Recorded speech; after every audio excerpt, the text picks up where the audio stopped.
What are you focused on right now in your own climbing? Do you have any big goals that you've been working on? Projects that are undone or things that you're focusing on right now in your own climbing to try to get to the next level for you?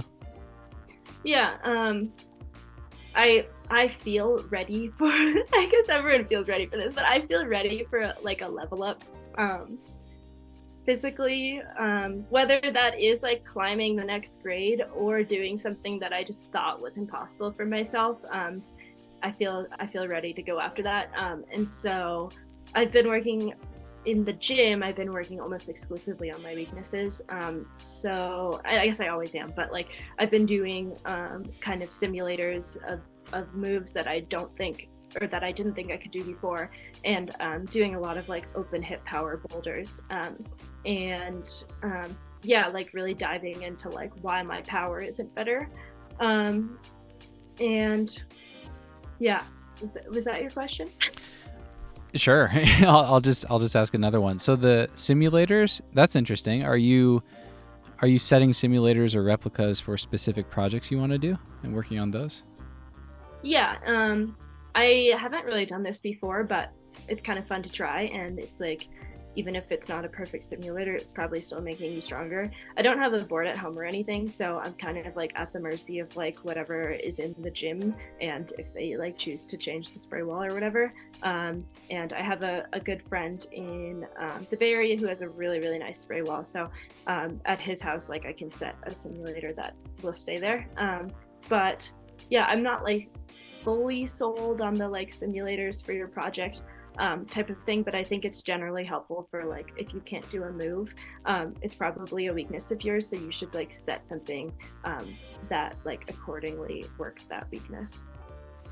What are some other staples for you in your training as far as, you just said you spend most of your time focusing on working weaknesses. What are some go-tos and how do you think about how those are going to help you in your climbing? Yeah, I do a lot of strength training, so lifting, and I worked with Natasha Barnes to kind of like build this base of strength, and honestly just find the lifting really fun.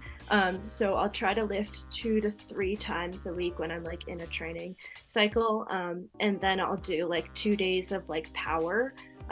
So I know people do like strength blocks and then power blocks, but I think it's kind of boring. So I do like a strength day, then a power day. Hmm. And for power, I've been doing these new things where I do like 3 weighted pull-ups and then 5 like really fast unweighted pull-ups.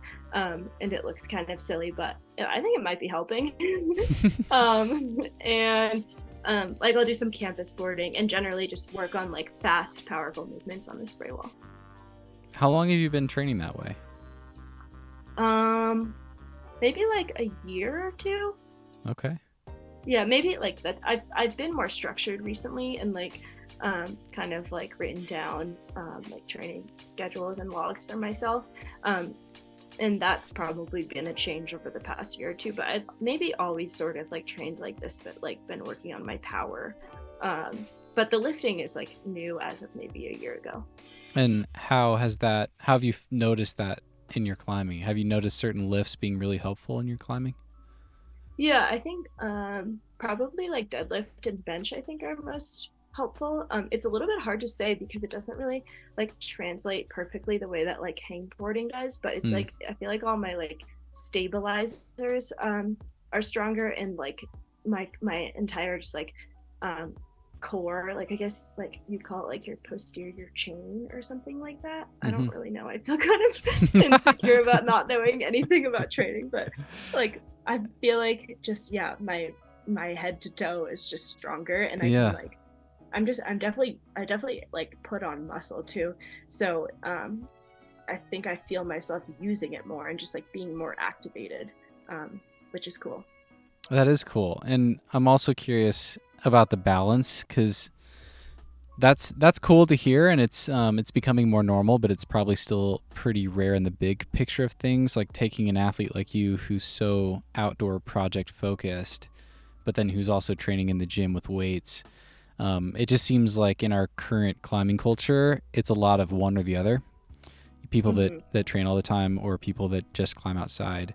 What does the balance look like for you? Yeah, like if I'm actually climbing outside, like I'm not in Berkeley for like a month or whatever, then oftentimes I'll do a session outside, and then either I'll go to a weight room or a gym that night, or I'll go the next day.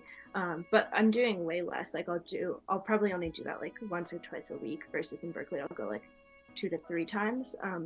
And I won't go lift if I already feel wrecked from the session. It's just like if I want to like kind of get more wrecked, then I'll go to a gym. And I think what's nice about lifting is that like you don't actually need a rock gym. Like Mm. here in Bishop, like you can still like go and lift weights.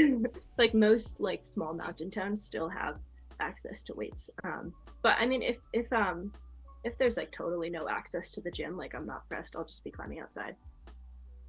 That's interesting. Do a lot of the people that you climb with do that as well, or are you an outlier? Because the perception from the outside, just like watching a lot of the videos and you know Mellow channel and all this content, it seems like a lot of the top outdoor boulderers pretty much just climb. But Yeah. are you an outlier or is that common? I don't really think I'm an outlier. Like if I'm on a trip international, or like yeah, or just somewhere with like out easy access to the gym, then I'm not in the gym at all. I'm just climbing outside. I think that's true of almost everyone who's like a pro climber or pro boulder. Like very little gym time when like actually in project mode. Um, but I think if you're like somewhere with like a major city nearby, then like it can definitely be nice, especially when the weather is bad, or just like the session kind of didn't go your way. It can be nice to hit the gym, and either like I think most people are like doing like little training supplementary stuff versus like full on gym sessions or like hangboarding sessions. But just kind of these like, yeah, supplementary exercises, I think a lot of people do. But I'm not entirely sure. Do you want to tell me about the Never Ready Yes, I do. as a cautionary tale? For all you never readies out there. Yeah. Yeah. What is the Never Ready? Yeah, the never ready is a term that I lovingly call people who love like climbing in the gym and training in the gym, and they love like having like ostensibly an outdoor goal that they're like super excited to train for, but they're never ready for their goal, and they never want to go try because they're not ready.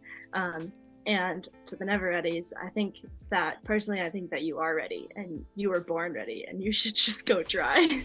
um, so yeah, I my personal philosophy is that it's always good to go try your project if that's what you're psyched on it, and if it's accessible to you, then definitely go try.